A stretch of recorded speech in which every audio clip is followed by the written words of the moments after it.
예, 오늘로 총선 12일 남았습니다. 정치는 생물이고 여론도 생물이죠. 따라서 선거 판세란 건 마지막까지 장담할 수는 없습니다만 지금까지 여론조사를 바탕으로 봤을 때는 수도권 판세가 여당에 불리하고 야당에 유리하게 돌아가는 것으로 집계가 되고 있죠. 여당 중진이면서 이분 역시 수도권에 출마한 분입니다. 이분은 지금 상황을 어떻게 바라보고 있는지 오늘은 국민의힘으로 가겠습니다. 용산에 출마한 권영세 의원 연결을 해보죠. 권영세 의원님 나와 계십니까? 예, 나와 있습니다. 예, 지난 그런데 스튜디오에는 못 나갔습니다. 바쁘신 줄 알아요. 괜찮습니다. 예.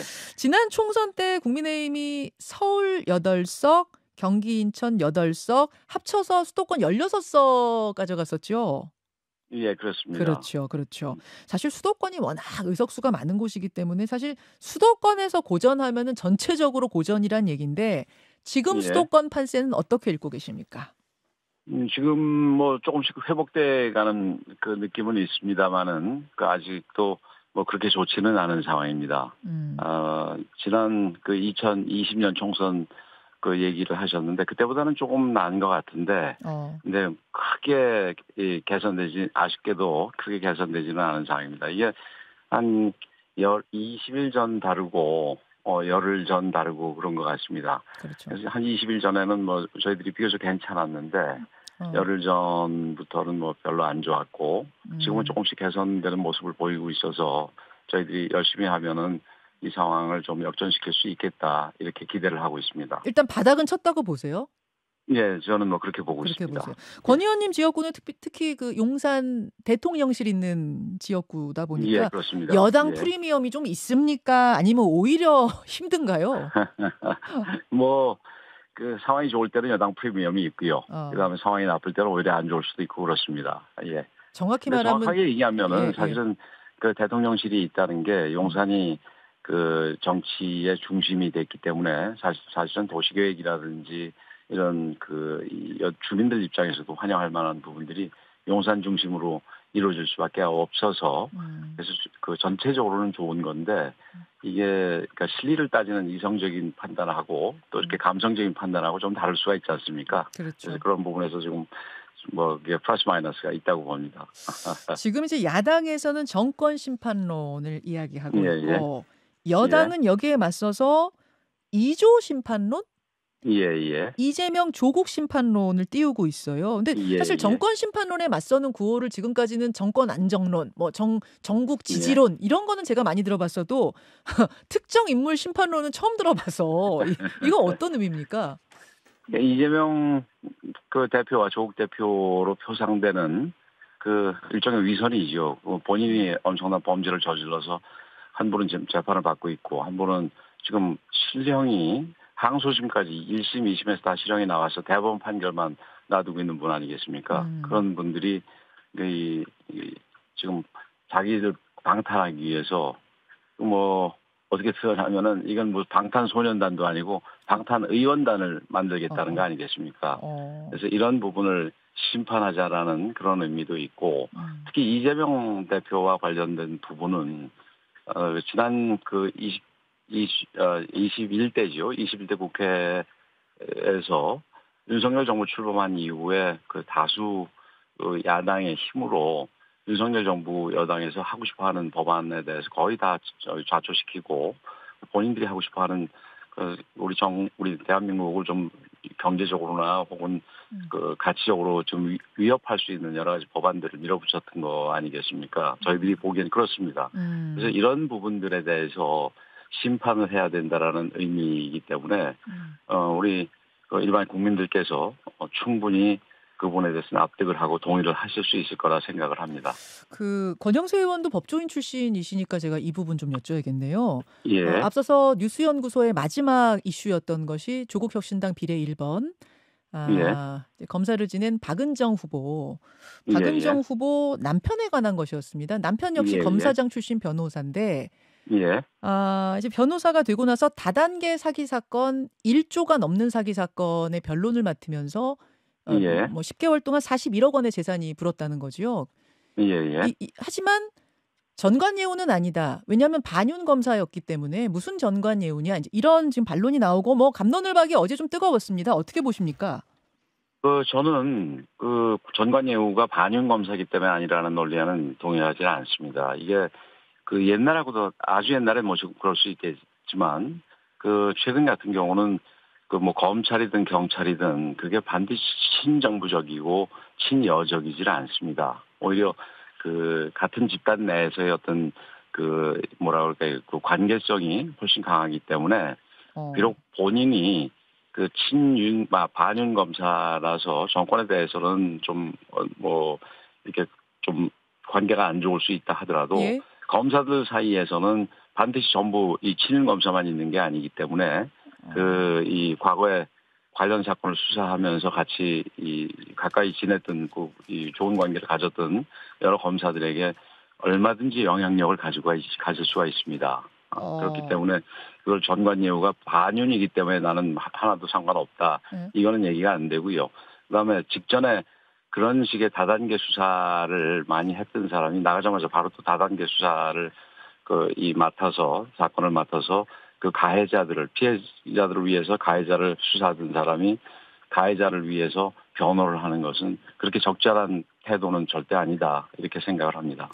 후보 본인의 일은 아니고 1년에 1년에 40억인지 20억인지 이런 거는 네. 물론 이 물가가 인플레가 많이 돼 있다 하더라도 이건 생각할 수 없을 정도로 거액입니다. 과거에서 이 고액 뭐라 그러죠? 예. 고액 수임료? 보수를 받은 것 예. 이런 것도 불과 한 몇억 정도 가지고도 고액 보수라고 그러지 않았습니까? 옛날에 예를 들어서 안대희 사건이나 혹은 다른 우리 쪽 지금 현 여당 쪽에서 법조인 출신이 임명이 됐을 때 이 수임료를 지나치게 많이 받았다 할 때도 몇십억씩 간 적은 없었습니다. 이거는 좀 심한 편입니다. 알겠습니다. 이제 그래서 이제 2조 심판론 이야기를 한다. 그 설명을 좀 들었고 남은 12일간의 변수를 꼽아보자면 그리고 지금 이제 여당의 지지율이 떨어지는 이유를 좀 꼽아보자면 의정 갈등을 꼽는 분들이 많으세요. 의정 갈등. KBS가 한국리서치에 의뢰해서 3월 24일부터 26일까지 조사를 했는데 원칙의 일부를 양보해서라도 의료계와 대화에 나서야 한다는 응답이 62%, 원칙에 입각한 엄정 대응이 33%, 거의 2배 차이가 납니다. 이게 좀 국민들이 피로감과 불안감을 느끼시는 것 같은데 어떻게 보십니까? 어떻게 풀어야 된다고 보십니까? 예, 동일합니다. 최초에 우리 지지율이 올라가다 떨어진 거는 이종섭 호주대사, 본인은 좀 억울할 수 있겠습니다만은 호주대사 문제하고 황상무 수석의 좀 적절치 못한 발언이 원인이 되셨다면은 지금은 의정 갈등이 거의 주요한 좀 우리한테 부담으로 남아 있다고 생각을 합니다. 최초에 의사들에 대해서 평소 만나지 못하고 이런 부분에 대해서 불편을 느끼던 국민들이 처음에는 이 의사수 정원 자체에 대해서는 굉장히 긍정적인 지지를 보내주셨고 지금도 아마 그 부분에 대해서는 크게 변하지는 않았으리라고 생각이 됩니다. 그러나 그것이 추진되는 과정에서 제대로 추진되지 못하고 의사 집단과 의사협회와 갈등을 계속해서 빚고 그걸 풀어내지 못하는 부분. 그래서 우리 국민들이 병원에 갔을 때 실질적으로 불편을 느끼는 부분에 대해서는 이제는 좀 피로감을 느끼고 좀 오히려 부정적인 요소로 변화했다 이렇게 생각을 합니다. 근데 지금 2,000명 배정이 이미 끝났기 때문에 한 명도 건드릴 수 없다는 식의 지금 정부 대응이 나오고 있어요. 이렇게 되다 보니까 대화의 장 자체가 열리지 않고 있는데 그 부분은 어떻게 보세요? 이미 배정을 했으니까 숫자는 건드릴 수 없다. 그 부분도 우리 뒤에 처음에 대통령께서도 이렇게 유연하게 나가라고 얘기를 하셨고, 그다음에 우리 한동훈 비대위원장도 모든 이슈가 이제 숫자까지 포함해서 얘기하는 의미로 그렇게 저는 이해를 하는데 이 대화의 대상이 될 수가 있다 이렇게 얘기했는데 저는 그 부분이 맞다고 생각을 합니다. 지금 궁극적으로는 2,000명을 가더라도 그 2,000명 도달하는 걸 좀 미룰 수도 있고 점진적으로 할 수도 있고 또 그다음에 어느 정도 의사 수가 확보가 됐다고 생각을 하면은 또 빨리 그만둘 수도 있고 어. 뭐 이런 그 유연성을 보이는 게 좀 필요하지 않겠나 이렇게 생각을 합니다. 알겠습니다. 예. 알겠습니다. 그 의정 같은 거 관련해서 좀 아쉬운 부분이 지금은 숫자만 가지고 문제를 삼는데 예예. 그게 의사들이 지방으로 갈 수 있게 만드는 요인이라든지 음. 또 내외 산소라고 좀 의사들이 잘 기피하는 그런 과로 잘 네. 안 가는 부분을 그 시장 원리에 의해서 뭐 인센티브라든가 이런 걸 통해 우선 수가를 갖다가 거기에서 좀 변경을 준다든지 이런 그런 시장 친화적인 유인책을 통해서 음. 이 소위 내외산소 쪽에 유인하는 방법에 대해서 같이 그 논의 테이블에 올라왔으면 좋겠는데 그 부분은 지금 없고 단순히 숫자 음. 얘기만 나오는 부분은 굉장히 좀 아쉽게 생각을 합니다. 어제 새 의협회장이요. 네. 의사를 악마화하고 모욕을 준 정당을 표로서 응징하겠다. 예. 30석 정도의 당락을 가릴 수 있는 표가 된다. 이런 이야기했는데 한 14만 표 정도 된다고 해요. 그 14만 표면 정말 수도권에서 막 당락 결정이 될 정도가 되는 건가요? 뭐 14만 표면은 대개 여기서 뭐 몇백 표, 몇천 표로 좌우될 수도 있기 때문에 어. 영향을 줄 수는 있겠지요. 그리고 어. 의사가 대부분 좀 서울에 몰려 있으니까. 근데 예. 뭐 실제 영향을 주느냐 안 주느냐를 떠나가지고 그 의사협회에서 그런 식의 극단적인 얘기를 해야 음. 되는 거는 뭐 적절하지는 않은 것 같다. 음. 너무 이거는 좀 극단적인 얘기다. 이렇게 좀 보고 있습니다. 알겠습니다. 알겠습니다. 또 하나 변수는 이제 정책 면에서 국회 예, 완전 이전 공약이 나왔습니다. 예, 이 예. 부분은 당과 정부가 다 공감대를 형성하고 있다 이렇게 봐도 되는 건가요?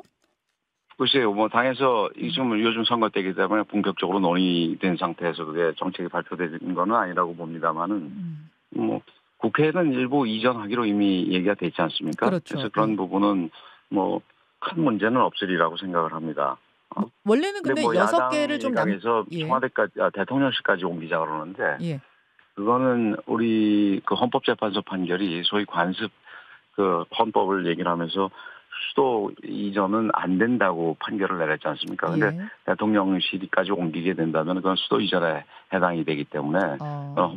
소위 관습도 헌법에 위반되는 그런 그 행위라고 생각을 합니다. 그래서 거기에 대해서는 반대합니다. 대통령실에선 반대하고 국회는 사실 지금 진행 중인 건 6개 상임위는 남겨놓고 예, 나머지만 예, 가는 거였어요. 좀 분리해서 가는 거였는데 이게 여섯 예. 개가 다 가도 괜찮나요? 예를 들어서 외교 상임위라든지 뭐 국방에 관련된 상임위 이런 곳들은 서울에 있는 게 더 효율성이 크다 해서 거기는 남기로 했었던 거거든요. 예, 예. 근데 이것까지 다 가는 게 음, 이게 그러면 국민의힘이 기존에 가졌던 생각과 배치되는 게 아닌가. 좀 다른 그래서 부분은 선거용 있죠. 아니야? 뭐 이제 이런 네. 얘기가 그래서 나오는 거거든요. 어떻게 보세요? 예, 예. 그, 지금 이제 그 6개 부처 같은 경우는 서울에 있는 부처를 예상을 하고 한 거일 텐데, 네. 뭐 좀 불편함이 있겠죠. 뭐 저도 통일부가 서울에 있었는데, 음. 이 세종까지 왔다 갔다 해야 된다면 아무래도 음음. 좀 불편함이 있을 텐데, 그렇게 된다면은 뭐, 그 중에서 일부도 또 세종으로 가는 부분도 검토를 다시 해봐야 되겠지요. 예. 예, 행정부도 어쨌든 이게 같이. 지금 현재 상황에서 공무원들, 세종시의 뭐 장관, 차관을 포함한 공무원들이 그 국회 일정과 관련해서 수도권으로 뭐 매일 왔다 갔다 해서 실제로 세종에 머무는 기간이 별로 없고 음. 혹은 뭐 일부는 머물고 일부는 이쪽에 머물다 보니까 그 업무에 비효율이 생기는 부분을 해결하기 위해서는 국회 대부분이 내려가는 게 필요한데 네. 지금 말씀하신 것처럼 예. 그러니까 주로 이제 국방안보 관련 이 음. 부처들이죠. 그런 부처들 같은 경우까지 한꺼번에 가야 될지 이런 음. 음. 부분들 그리고 그 부분들이 만약에 불편함을 해소되기 위해서 남겨놓는다면은 전체 가는 문제와 어떻게 조정을 해야 될지 음. 이런 부분을 좀 더 생각을 할 필요가 좀 세밀하게 생각을 할 필요가 있다고 생각합니다. 그러니까 완전 이전에 대해서 완전히 동의된 건 아니네요. 당이 하나로. 예, 근데 뭐 이거 완전 이전을 일단 하되 예. 그 처음에 이제 국회 이전 부분도 세종시 일부 이전이었지 않습니까? 예예. 예. 예. 일부 상임위만 가는 거였었는데 예. 근데 지금은 이제 대부분의 상임위가 하고 일부만 좀 이 서울에서 회의할 수 있는 공간을 음. 만들어 두게 된다면 그것도 한 절충안이 될 수가 있겠죠. 근데 어쨌든 요거는 조금 더 세부적인 거를 그 음. 디테일을 좀 음. 생각을 더 해야지 될 부분이라고 생각이 아. 됩니다. 알겠습니다. 알겠습니다. 이제 선거전이 치열해지면서 각 당 예. 대표들의 말도 거칠어지는 것 같습니다. 앞에서 저희가 예. 연구소에서 두 네. 당 대표 이재명, 한동훈 두 분의 발언을 들려드렸는데 예, 예. 특히 이제 한동훈 위원장 같은 경우에는 이렇게 뭐 거친 용어를 쓰는 스타일이 아니었는데 어제 했던 발언이 굉장히 화제가 됐었어요. 논란도 되고 어떻게 들으셨어요? 예, 뭐 저도 뉴스를 통해서 봤습니다. 예, 예. 예. 예. 근데 그 뭐 좀 격하다 보니까 그런 것 같은데 그 뭐 그 정도는 뭐 좀 그 너무 심한 막말이다 뭐 이럴 정도는 아니지 않나 이렇게 생각이 됩니다. 뭐 한동훈 위원장 스타일을 우리 그 앵커께서도 잘 아시다시피 예, 뭐 그렇게 격하게 하는 스타일이 아닌데 요즘 이제 계속 다니면서 네. 좀 이렇게 조금씩 격해진 측면이 있는 것 같습니다. 그 이후에 저희 지역에 와가지고 유세를 했는데 그때는 또 아주 특유의 그러니까 그렇게 뭐랄까요, 비석한 언어도 없이 아주 날카로운 언어로 야당 공격을 잘 하더라고요. 아이고. 예. 하여튼 뭐 근데 이재명 대표하고 비교할 바는 아니죠. 거기는 일상적으로 좀 문제가 있는 분이니까. 아이고. 아니 또 야당의 생각은 다르고 여당의 생각은 다르긴 합니다만 예. 국민들이 보기에는 갈수록 예. 너무 말들이 거칠어지니까 예, 서로 예. 좀 자제하셔야 되는 거 아닌가 이런 생각은 좀 들더라고요. 우선 횟수를 비교하더라도 한동훈 위원장이 문제가 된 거는 뭐 이번엔 한 번 정도인데 예. 이재명 대표가 문제가 된 말은 논란을 일으킨 말들은 참 무수하게 많지 않습니까? 그게 막말이 아니라 하더라도 제가 뭐 중국 대사를 지냈습니다마는 그 중국에 쉐쉐하면 된다라는 얘기는 그 문재인 대통령께서 뭐 큰 봉우리 작은 봉우리라고 그래서 우리를 낮춘 거에 거의 버금가거나 그 이상 가는 정도의 그 참 있을 수 없는 말입니다. 그게 뭐 비속어가 아니라도 그런 식의 말은 전혀 적절하지 않은 말들이다 이렇게 생각을 합니다. 알겠습니다. 마지막 질문이 될 것 같은데요. 예. 수도권을 중심으로 다시 그럼 지지율이 반등할 수 있는 계기는 뭐가 되어야 될 것이다. 자당에게 좀 조언을 하신다면요? 예, 뭐 저 민생 정책 특히 물가 부분 요즘 다녀보면 물가 부분이 굉장히 예민합니다. 그래서 이런 부분에 대해서 우리 한동훈 위원장도 부가가치세 임시적인 이 감세를 얘기를 했는데 그런 조치도 필요하다고 생각할 만큼 지금 물가 문제가 심각한 상황입니다. 우리가 뭐 전 세계적으로 보면은 물가를 비교적 잘 잡고 있는 나라 중에 하나지만 그래도 우리 서민들 입장에서는 좀 어려움을 느끼고 있거든요. 네. 그래서 그런 부분이 중요하다고 생각이 되고 두 번째는 실수입니다. 어디서 또 여러 가지 실수나 악재가 생기지 않는 일이 중요하고 그다음에 지금 어느 정도 이제 조금 이제 우리가 내려가면서 조정기가 있을 테니까 조금씩은 좋아지리라고 생각을 합니다. 저는 좀 그런 면에서 긍정적으로 봅니다. 예, 여기까지 오늘 말씀을 듣도록 하죠. 아까 의대 증원과 관련된 여론조사의 방식은 전화 면접 조사였다는 거 추가로 좀 정보를 드리겠습니다. 권영세 의원님 고맙습니다. 예, 고맙습니다. 김현정의 뉴스쇼는 시청자 여러분의 참여를 기다립니다. 구독과 좋아요, 댓글 잊지 않으셨죠? 알림 설정을 해두시면 평일 아침 7시 10분 실시간 라이브도 참여하실 수 있습니다.